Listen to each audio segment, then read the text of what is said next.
Vaya que ha sido una semana intensa de noticias políticas, de debate público, pero creo que podemos enfocar en esta primera parte de nuestro debate público ahora sí que la baraja o los nombramientos de los principales colaboradores y personajes que van a estar acompañando a las dos precandidatas presidenciales que han quedado en la contienda en estos momentos, a elaborar una propuesta de gobierno y una propuesta de campaña. La semana anterior hablamos de las coordinaciones que nombró Claudia Sheinbaum, precandidata de la alianza entre Morena, PT y el Partido Verde, y todavía en el caso de Xóchitl Gálvez no estaba claro cómo iba a articular su equipo y a sus coordinaciones.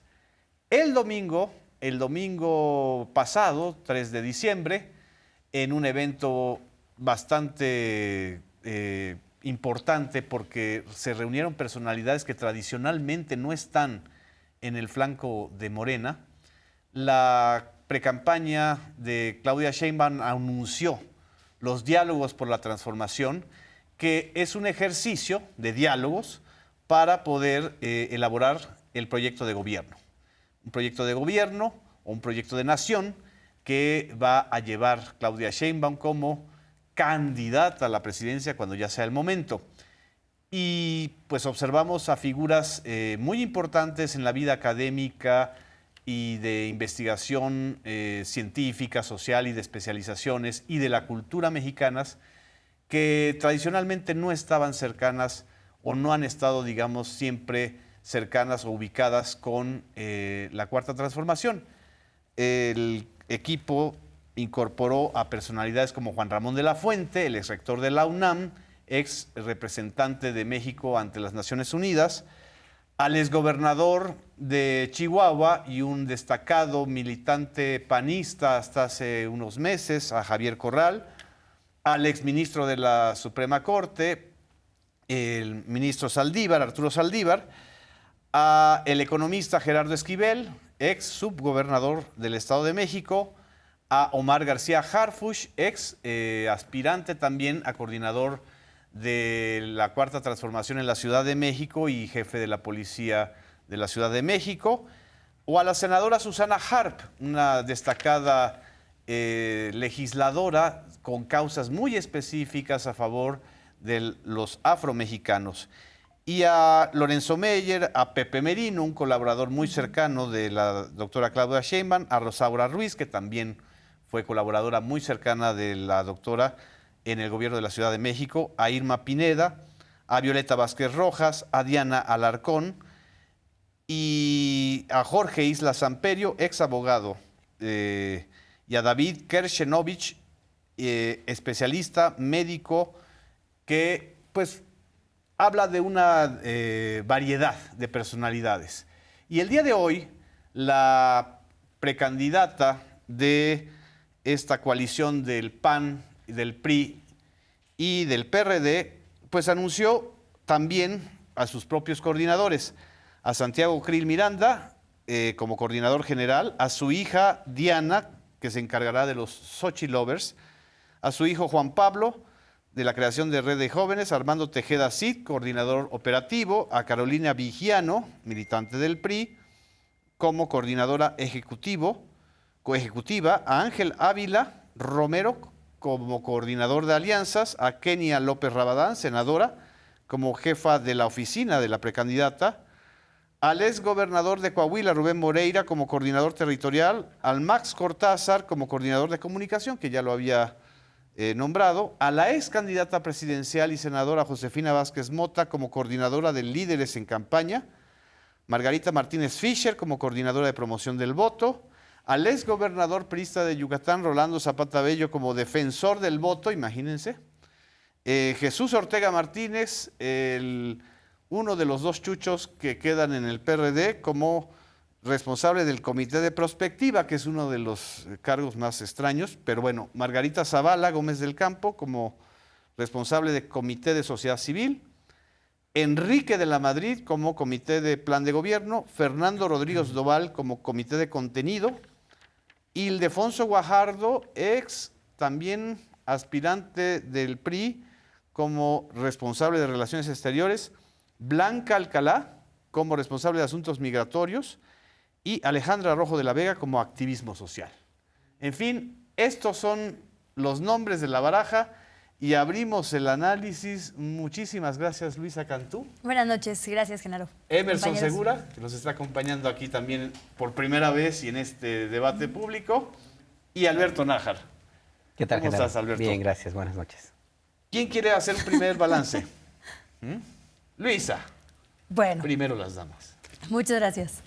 Pues ahora que decías que no había claridad de cómo iba a definir Xóchitl a su equipo, yo creo que yo sigo igual, a pesar de que ya tenemos nombres y tareas.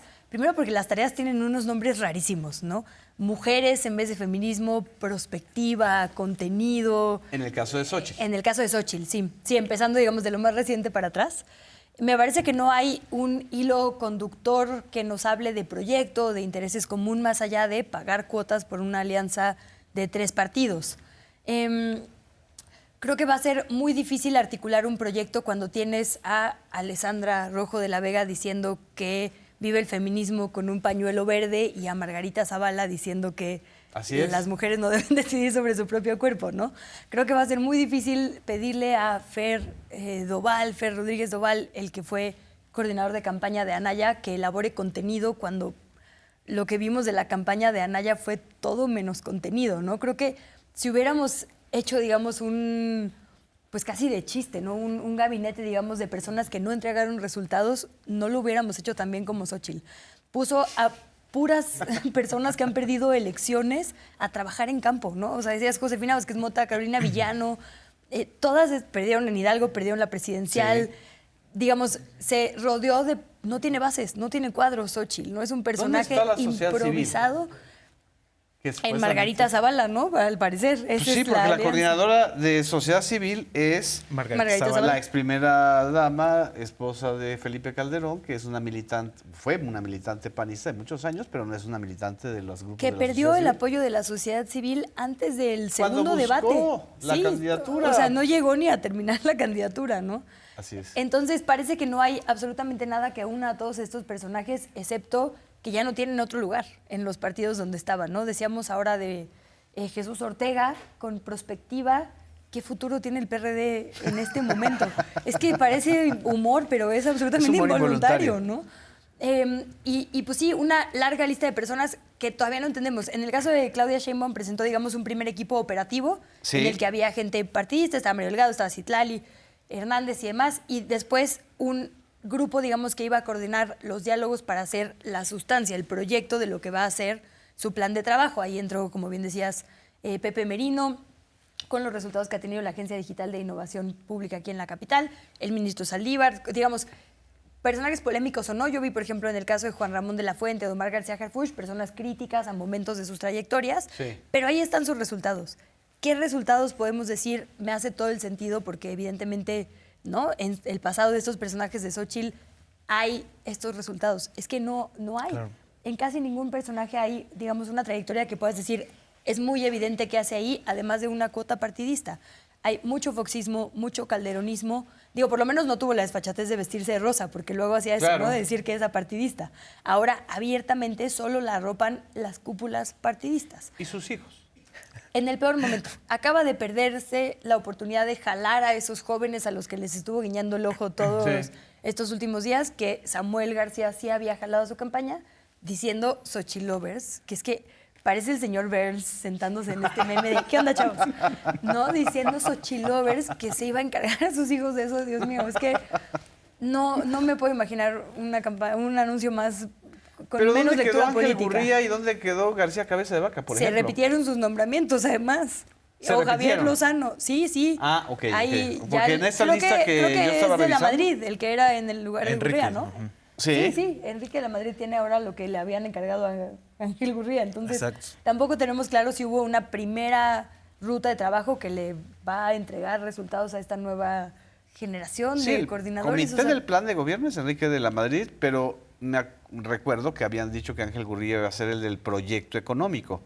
Y hasta donde yo veo aquí la lista, no está alguien específicamente responsable del proyecto económico. Me Bueno, imagino está que seguirá. el exsecretario de Economía, Ildefonso Guajardo, como Relaciones Exteriores. Relaciones Exteriores. Después de entregar un TEMEC absolutamente complaciente con Estados Unidos el sexenio pasado y de haber entregado las peores reformas estructurales, es que de verdad... Yo te puedo comentar, porque conozco bien el caso. Rolando Zapata Bello, exgobernador de Yucatán, operador del fraude electoral o de los fraudes electorales durante la época de Víctor Cervera Pacheco, un gran cacique político priista de Yucatán, como responsable de la defensa del voto. Ah, sí. O sea, es que parece como broma, Bueno, ¿no? con Maggie Fisher, que es una legisladora, bueno, que ella es promotora del voto, me parece, ¿no? Al revés. Es que Emerson es el que se Promotora aprendió del todos voto. los No, cargos. es promotora del voto Que es y la Rolando única- defensor del voto, ¿no? O sea, Sí, son como dos cosas, Y es como la única cuota romerista, ¿no? Evidente, porque además son corrientes no de las nuevas generaciones de los partidos, son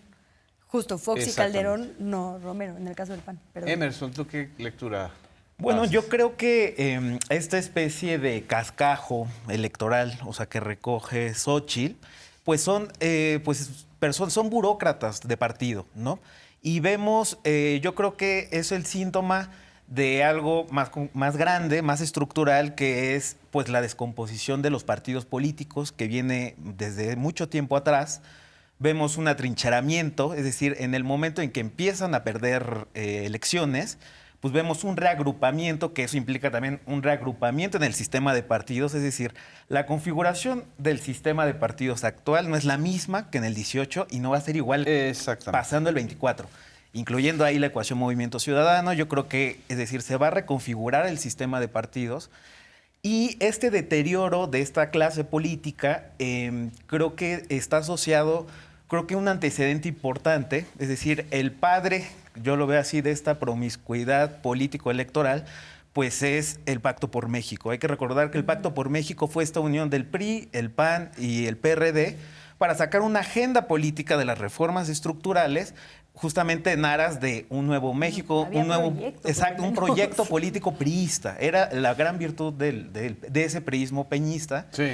Y logró sentar a todos los partidos políticos en esa mesa, ¿no? Y bueno, y el antecedente del Pacto por México, hay que recordar que allá en 2008, pues Manlio Fabio Beltrones ya empezaba a esbozar lo que ahora promueven mucho, que son los gobiernos de coalición. O sea, desde ese entonces, en pleno calderonismo, Beltrones ya configuraba que pues había que hacer gobiernos de coalición y era un régimen más Sí. parlamentario para el reparto de cargos, y que finalmente, digamos, que ese proyecto sí se consuma. O sea, realmente el gobierno de coalición de facto, aunque no estaba legislado, pues sucede con Enrique Peña Nieto, con una agenda legislativa común, que bueno, eso también, digamos, que anuncia el fin de ese sistema de partidos con brújulas ideológicas claras, el PRI, Exacto. el PAN, el PRD, pero también inaugura, digamos, que la escisión de Morena, donde a partir de una causa que era la reforma energética, nace una fuerza política nueva, ¿no? O sea, creo que la ausencia de los cuadros políticos actuales, de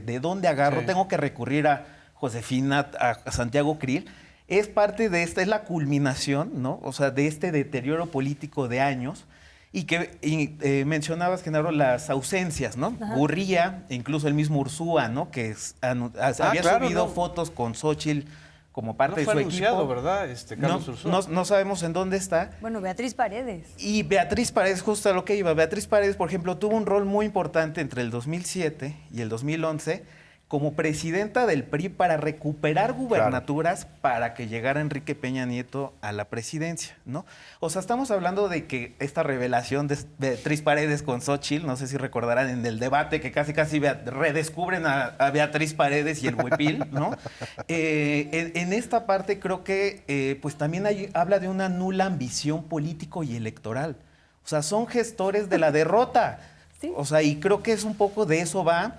Y pues están buscando cargos, fueros, ¿no? No les importa la elección electoral. Tienen nula ambición por el poder político, algo elemental en los partidos políticos como vehículos para acceder al poder. O sea, Sí. creo que es algo inédito y que eso sí está tocando el corazón, que ya se venía deteriorando del sistema de partidos, y que en esa pinza creo que entra el Movimiento Ciudadano de alguna manera a ocupar un vacío de poder, ¿no? Y el vacío que estaba dejando esto, de no hay una propuesta que tú digas, bueno, qué frescura, qué juvenil y qué hacia adelante va la campaña de Xóchitl Gálvez. Es más bien como un déjà vu, pero muy, muy, muy fuera de foco. En menos, lo que acabas de comentar, en menos de 9 años, es decir, si tomamos en cuenta el Pacto por México, Exacto. que fue 2014, 2015, los años más importantes, a 2023, el panorama político y de partidos cambió completamente. Morena está gobernando en 26 entidades, ¿no? Exacto. Y esto parece que no se está viendo en el caso del equipo de Xóchitl. ¿O cómo lo ve usted, don Alberto?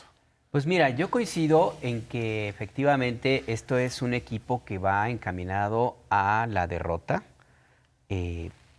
Hay una cuestión de contraste que está ahí muy clara. Y nada más hay que ver la forma en cómo Xóchitl Gálvez pretende articular sus propuestas, sus discursos, sus intervenciones ante los medios, las escasas plazas en las cuales participa, Sí. y lo que hace Claudia Sheinbaum. Xóchitl Gálvez ya agotó el modelo del chistorete como una forma de hacer política. Esa disrupción, entre comillas, se agotó. Era claro, en alguna de estas conversaciones en este mismo espacio yo decía que ser fan del Cruz Azul no basta. No basta Pues para mal augurio ganar. también, Y ¿no, además, Alberto? Con mal el Cruz augurio. Azul, pues bueno, es como- Exactamente, sí, o sea, sí, le sí. hubiera dicho algún equipo ganador, no sé, hasta el América pudo haber sido una mejor posición que el Pumas. Cruz Azul, Pumas.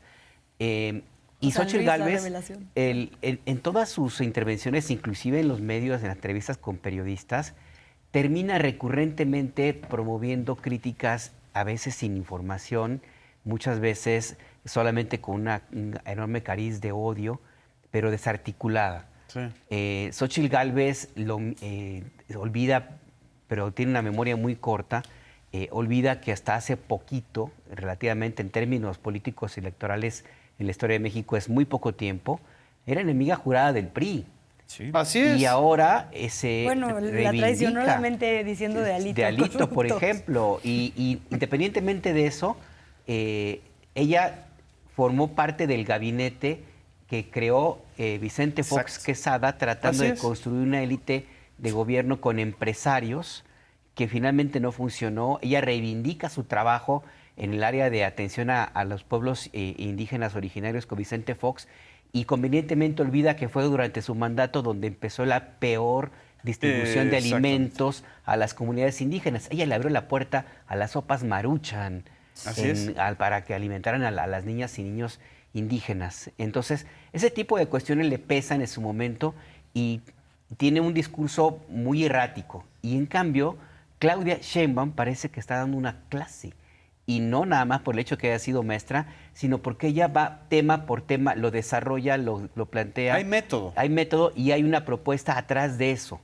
O sea, hay un equipo de trabajo que lo acabamos de ver, que va formulada hacia un proyecto muy concreto, muy dirigido, ya inclusive probado en términos ya de eficiencia administrativa, y ella se presenta simplemente como la continuación de ese proyecto exitoso.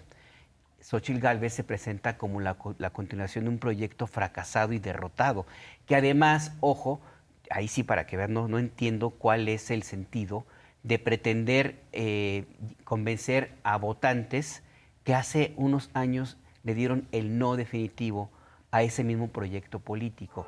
No nos dejen, regresamos.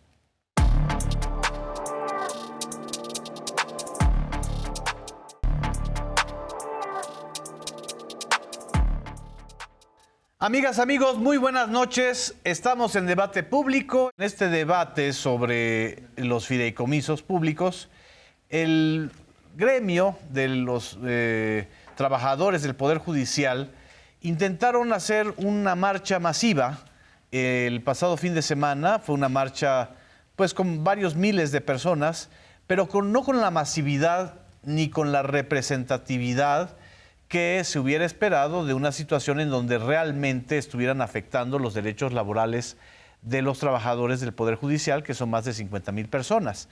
Nada más para que tengamos una idea, El actual líder sindical llamado Gilberto González Pimentel, que estuvo el día de hoy en el Senado, fue electo en marzo de este año con apenas el 38% de la participación, de la votación, de los 8,968 trabajadores sindicalizados. Es decir, tuvo el 38% de los votos, es decir, 3,430 sufragios. 3,430 sufragios a favor del actual líder sindical representa apenas el 10% de los 34,000 trabajadores afiliados al sindicato que dice representar a todos los trabajadores del Poder Judicial. ¿Qué significa esto?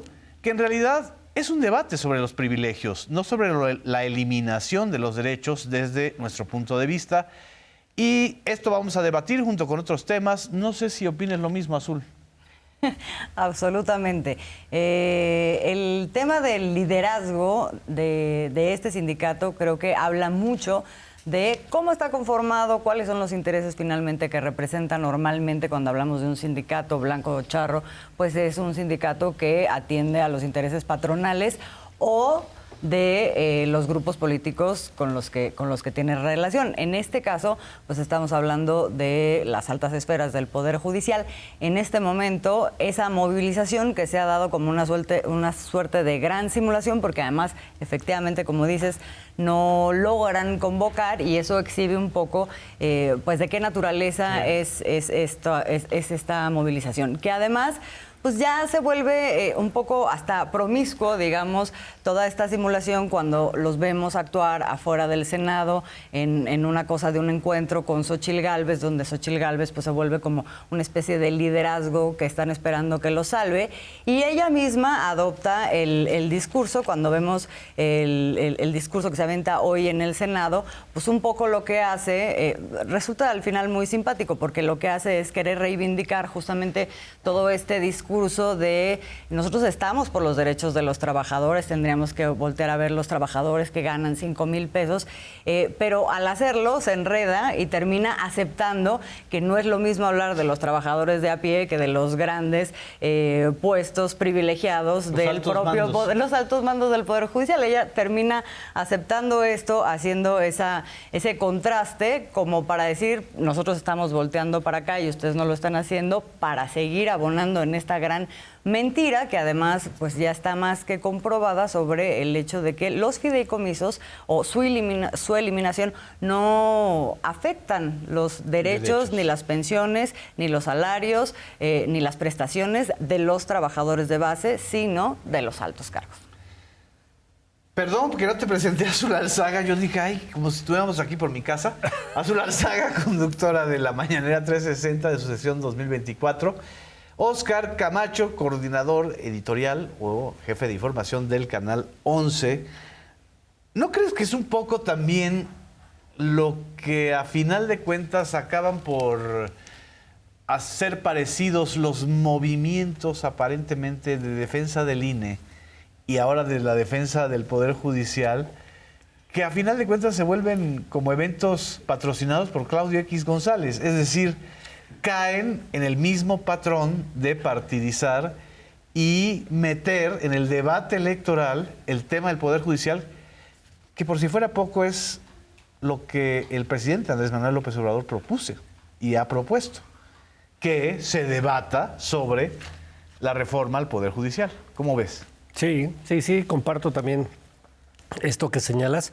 Hay algunos puntos que sí me gustaría señalar de las movilizaciones que hemos visto, sí, y de lo que ha aparecido en los medios de comunicación corporativos en torno a estas movilizaciones, ¿no? Sí. Hay un discurso donde se pretende hacer creer, como lo han dicho muy bien ustedes, que es todos los trabajadores, ¿no? Los que están saliendo a marchar para defender los privilegios de los ministros y de los jueces privilegiados.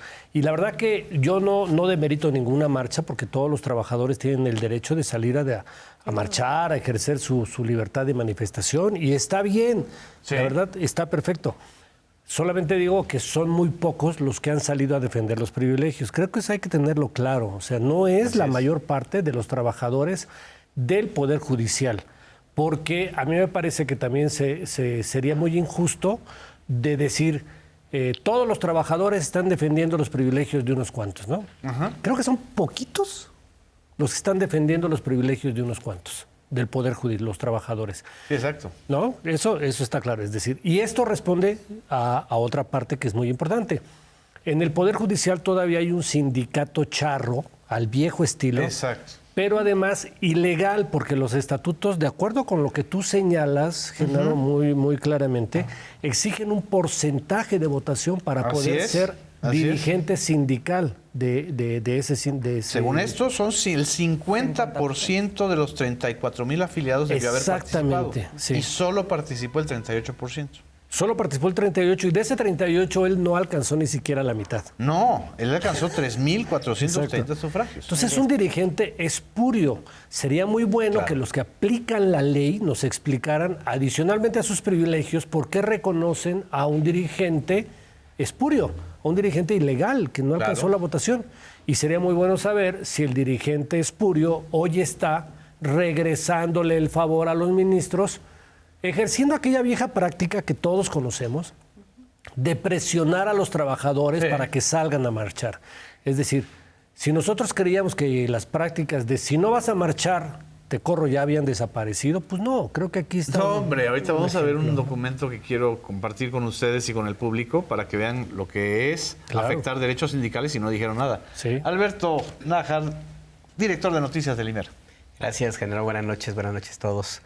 Mira, además de estos datos que menciona Óscar y que mencionan ustedes, no son los estatutos de la Ley Federal del Trabajo la que establece la obligación de que exista por lo menos la mitad de los trabajadores registrados en un sindicato para que participen y se pueda considerar válida la elección. O sea que si no hubo esa participación legalmente, no existe una elección ahí de esa naturaleza. No tengo claro si lo reconoció, seguramente la FETSE sí, que es a la que pertenece la federación, pero allí los ministros, que en este caso la ministra presidenta Norma Piña, que es la que representa, digamos, como si era la parte patronal, tuvo que haber de alguna u otra forma haber hecho por lo menos un señalamiento de que ese... Sí, porque fue en marzo de este año, es decir, ya era ella la presidenta. Y tuvo que haber dicho, no te puedo reconocer porque no eres legítimo. Exacto. Entonces, por ahí hay una falla de origen que puede acercarse en términos inclusive judiciales a la complicidad, asociación delictuosa. Se puede inclusive llegar a plantear, diciendo vamos al extremo, por supuesto. Así es, y no olvidemos que la anterior secretaria del Trabajo es la actual secretaria de Gobernación. Luisa María Alcalde. O sea, ella sabe perfectamente lo que ocurrió. O sea, no se respetó la Ley Federal del Trabajo. Y por lo tanto, las movilizaciones a las cuales se han convocado, que efectivamente tienen todo el derecho, muchas personas están convencidas en el Poder Judicial de que les pueden quitar sus derechos, pero no necesariamente porque eso sea real, sino porque ya existe una animadversión de origen. Claro. O sea, eso les hace a muchas personas no entender más allá de lo que quieren entender. Así es. Porque están convencidos de que este gobierno les ha quitado todo, aunque no les haya quitado nada y por el contrario les haya incrementado. Es un tema de discurso. Quiero mostrar, a ver si lo tenemos en pantalla, este acuerdo que salió publicado en el Diario Oficial de la Federación el 10 de julio del 2015. 10 de julio del 2015, el presidente o el patrón dentro del esquema de la Suprema Corte de Justicia era el ministro Luis María Aguilar Morales, el mismo ministro que ha salido a decir que no es cierto, que los fideicomisos van a violentar los derechos de los trabajadores. Si bajamos, por favor, a la segunda hoja, en el artículo 51 bis, ahí sí hay una afectación directa a los derechos laborales. Si podemos pasar a la siguiente imagen, y si no la tenemos ahí. En este artículo 51 bis dice que en caso de que un trabajador de base adscrito a un órgano jurisdiccional incurra en una causal de cese, el titular, es decir, jueces, magistrados o ministros, podrá removerlo en uso de la facultad que le otorgue el artículo 97 constitucional. Y nunca protestaron por este artículo que implica una absoluta discrecionalidad patronal. Claro. Es decir, por eso el temor de mucha gente de enfrentarse o de confrontarse con el juez, la magistrada o el magistrado o la jueza o el ministro, ¿no? Sí, y podemos hablar del sindicato y también podemos hablar de los partidos políticos que ahorita han salido a defender supuestamente los derechos laborales. Hace rato estaba escuchando a Salomón Chertorivsky, muy engallado, diciendo es que ahorita vienen por los fideicomisos que afectan a los trabajadores con esta eliminación y después van a ir por el IMSS. Entonces estás hablando de los que desmantelaron el sistema de salud, también privatizaron el seguro social, privatizaron las pensiones, generaron toda esta política laboral del outsourcing, pero ahora están muy preocupados, ¿no?, por los derechos laborales. ¿Dónde estuvo el sindicalismo de Xóchitl Gálvez, la senadora, cuando desaparecieron Luz y Fuerza del Centro? Así es. ¿Dónde estuvo el sindicalismo de la senadora Xóchitl Gálvez cuando dejaron en la calle a más de 3,000 trabajadores de Mexicana de Aviación? ¿Dónde estuvo el sindicalismo de Chertorivsky en otros temas mucho más recientes, como la persecución a los maestros en el sexenio pasado? Es decir, ¿de dónde les salen los sindicalistas ahorita? Por Dios, ese es el contraste, ¿no?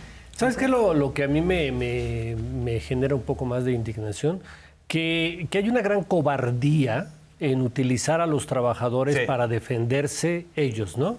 Creo que pues si ellos tienen una serie de privilegios, como ha dicho el presidente, pues salgan ustedes a defender esos privilegios. Claro. Entonces, creo que los ministros y las ministras de la Corte incurren en una gran cobardía porque al final de cuentas yo sí estoy convencido de que están amenazando a los trabajadores para salir a marchar.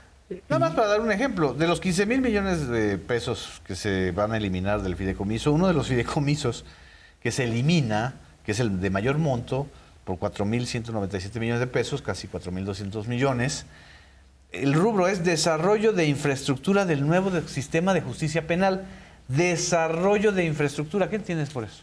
Híjole, pues seguramente algunas camionetas nuevas, ¿no? Digo, construcción de edificios. No, claro, por supuesto, estoy tratando de ser irónico. Se supone que tienen que construir edificios, ¿no? Pero la infraestructura tendría que también ir hacia un mejor espacio para que los trabajadores tengan ahí, exactamente, sí, ahí están los nombres de los fideicomisos. Al final del día se trata, como bien dice Oscar, de utilizar a trabajadores que están en una circunstancia muy difícil, porque pues muchos de ellos han hecho su vida completa allí, dependen por entero del ingreso de donde trabajan, juzgado, etcétera, y ellos saben perfectamente bien lo que implica enfrentarse ante un juez convertido en un patrón abusivo. Sí, claro. O sea, lo saben perfectamente porque lo ven todos los días en los juzgados. Así es. Los días. Entonces, por eso es que también hay que entender un poco la necesidad de salir, pues por lo menos para tratar de evadir un poco la responsabilidad que pueda haber de no haber acudido a la marcha que le señalan, ¿no? O sea, la democratización del Poder Judicial pasa por la democratización sindical al interior del Poder Judicial. Eso, a final de cuentas, va a salir de lo positivo de todas estas marchas y movilizaciones, creo yo. Pero es que además ya de democracia es una cuestión de pura ética y congruencia. Claro. Se supone que tienen que cumplir las leyes y son los primeros que las violan dentro de su casa.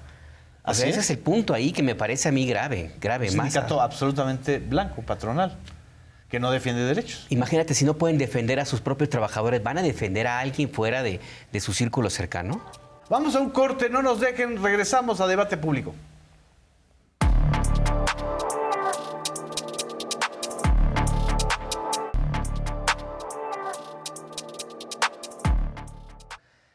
El día de hoy vamos a analizar y a comentar la situación tremenda, trágica, que vuelve a tener el foco de atención en el estado de Guanajuato.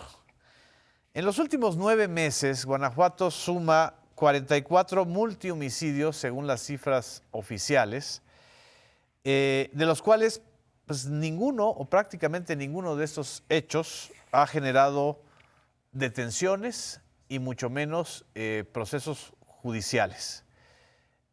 El último acontecimiento que conmocionó y ha conmocionado al país sucedió la madrugada del domingo, del pasado domingo 17 de diciembre, en la ex hacienda San José del Carmen, en el municipio de Salvatierra, Guanajuato, Cuando un grupo de jóvenes, se considera que por lo menos habían 50 jóvenes celebrando una posada, fueron atacados a las 2, 3 de la madrugada, según distintos testimonios, por un comando de jóvenes también armados.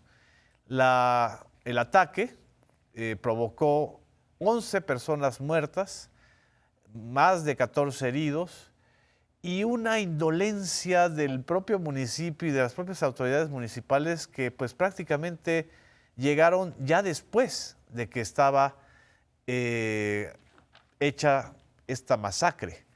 Las últimas versiones de la Fiscalía General de Guanajuato señalan que esta masacre pudo haber sido motivada por una venganza porque quisieron entrar algunos integrantes de este grupo armado a la posada, no se les dejó y supuestamente regresaron, apagaron las luces y masacraron a jóvenes que al parecer no tenían nada que ver ni con el crimen organizado ni con ninguna otra disputa de los grupos que en esta zona han asolado durante varios meses. Se menciona al cártel de Santa Rosa de Lima, confrontado con el cártel Jalisco Nueva Generación, pero en realidad hasta ahora todo lo que tenemos son versiones extraoficiales, versiones periodísticas que se basan en la reconstrucción de los hechos, porque la Fiscalía General de Guanajuato desde por lo menos 15 años, desde que está el fiscal Carlos Amarripa, que tiene 13 años al frente de la Fiscalía y todavía le faltan 4 años más, su periodo termina en el 2028, se ha caracterizado precisamente por esto, porque le da carpetazo a los acontecimientos más dramáticos, no se le informa a la sociedad de lo que está ocurriendo y el estado de Guanajuato, junto con otras entidades y junto con otras regiones, pues se han vuelto el territorio de lo que, desde mi punto de vista, es un juvenicidio, un modelo de exterminio, de violencia, de vidas precarias que se concentran en los jóvenes, en los menores de 35 años.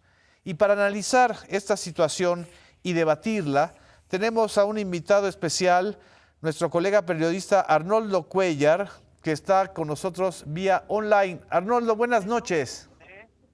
Y también está con nosotros Alberto Nájar, director de noticias del IMER. Hola, ¿qué tal? Buenas noches. Óscar Camacho, director de noticias de El Canal 11. Buenas noches. Y Emerson Segura Valencia, conductor y director de TV Migrante Informa. Un gusto estar aquí, Genaro. No sé si escuchaste toda esta introducción, Arnoldo, pero me gustaría, sobre todo, nos gustaría conocer tu punto de vista y tus reflexiones sobre estos acontecimientos. Gracias, Genaro. Te escuché la parte final, pero bueno, conozco el contexto. Mira, pues es una situación muy reiterativa en Guanajuato. La verdad es que no es la primera masacre que ocurre en estos últimos años. No es el último episodio de violencia que veremos seguramente. Y tenemos este asomarse de los medios nacionales e internacionales a lo que pasa en Guanajuato, que de alguna manera logra una presión sobre la autoridad, sobre Carlos Amarripa, sobre el gobernador, digamos, llamémosle así, porque el gobernador ni siquiera ha salido a dar la cara abiertamente más allá de un tuit, que hace que se movilicen algunas cosas, pero que en la cotidianidad, y la cotidianidad en Guanajuato significa 3,000 asesinatos al año aproximadamente, una media de 10 diarios aproximadamente, que tampoco se resuelven, que tampoco tenemos noticia de lo que ocurre y que no pasan solamente en esta franja de la zona Laja-Bajío, que es la que últimamente ha llamado la atención, Celaya, Salvatierra, Villagrán, incluso Salamanca e Irapuato, sino que también ocurren en León. León, la ciudad más poblada del estado, cuya magnitud, su 1,5 millones de habitantes, diluyen a veces cifras que también son de horror, Así es. como entre 4 homicidios diarios que no reciben un esclarecimiento, que no reciben una explicación, que no son llevados a juicio, que muchas veces se solucionan por vías alternativas de justicia y que la dejan con una sensación de impunidad a la sociedad. Hoy tenemos este pico, esto que ha llamado la atención, pero yo quiero decirles que esta es la cotidianidad de Guanajuato y que esta opacidad del fiscal, estas salidas un poco propagandísticas, un poco de imagen, incluso son excepcionales, porque en otros casos tenemos silencio absoluto sobre los hechos, ¿no? En una primera reflexión. Mencionaste muy bien los 14 años, se cumplen el próximo mes de febrero, que Carlos Amarripa tiene al frente de la Fiscalía y que en un principio nosotros veíamos como algo excepcional en Guanajuato, el fiscal más longevo del país, el fiscal cobijado por el partido político Acción Nacional, probablemente por sus organizaciones más radicales de ultraderecha, pero que yo quisiera también llevar un poco al tema de que creo que esta es la realidad de los fiscales generales autónomos en todo el país, Así es. que quienes crearon esta reforma no pensaron en la creación de un poder por encima de los otros poderes, pero lo podemos hablar a lo largo de esta mesa.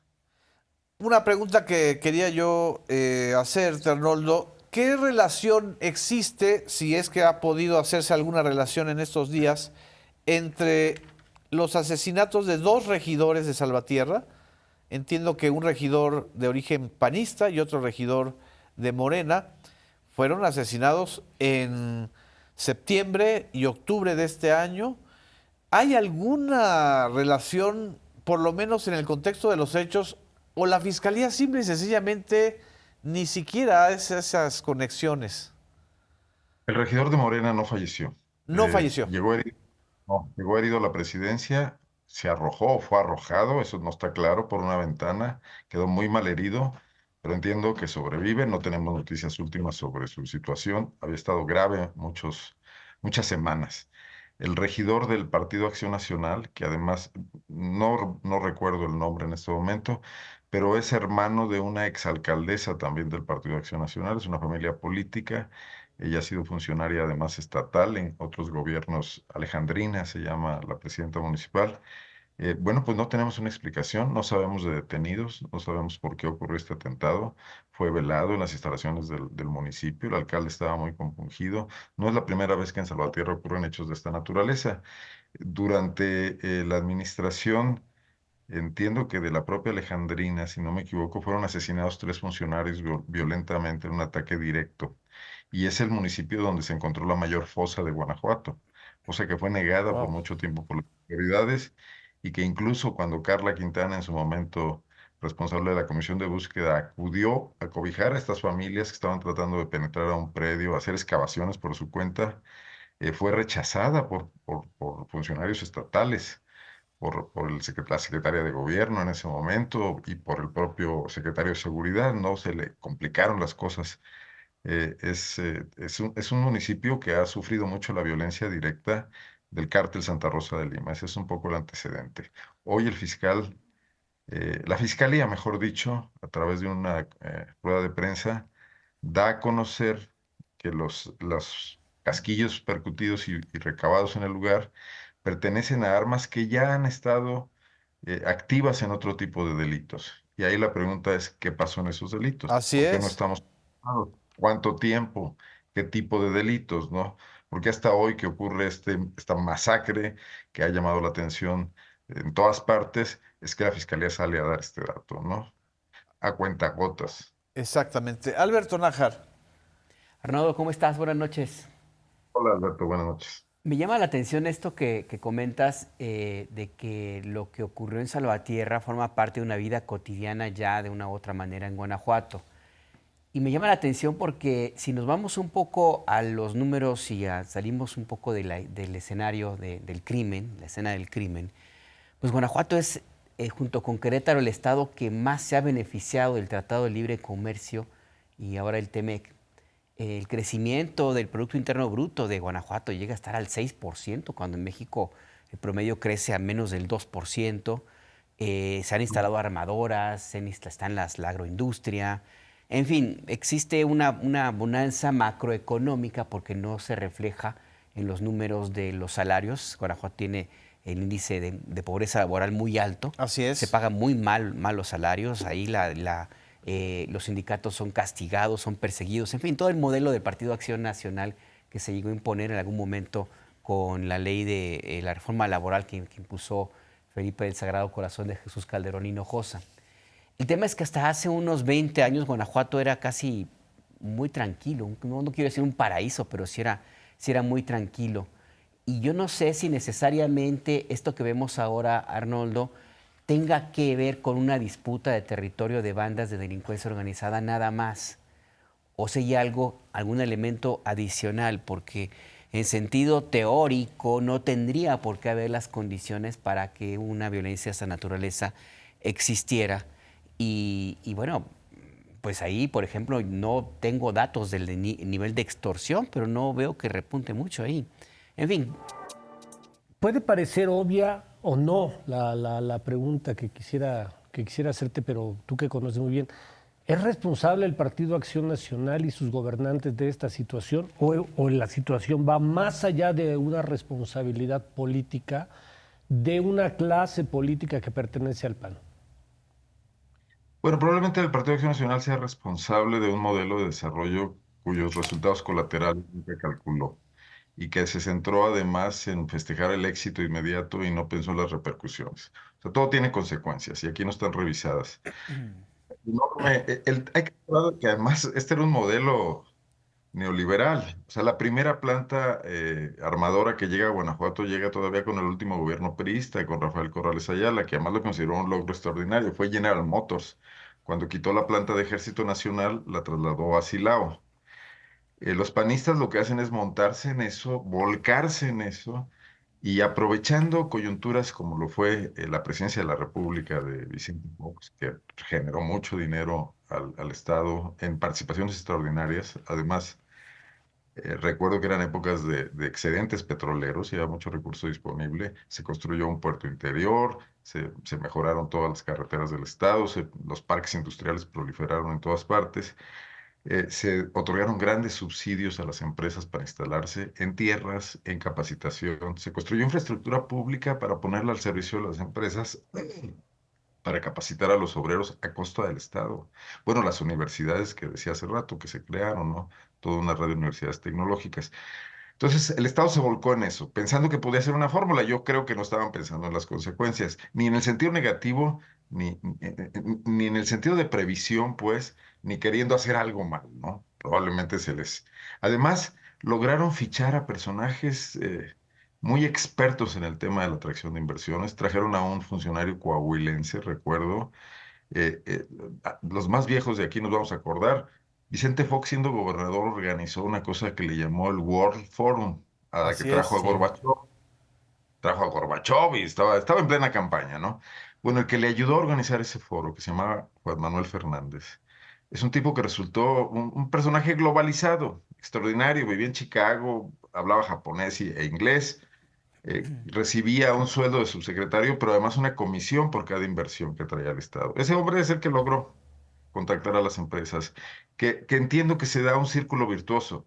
Tú traes a una gran empresa como Mazda y enseguida vienen lo que llaman el segundo tier y el tercer tier, así como muelles, pues, y empiezan a traer a los proveedores y luego a los proveedores de los proveedores y el impacto es brutal, ¿no?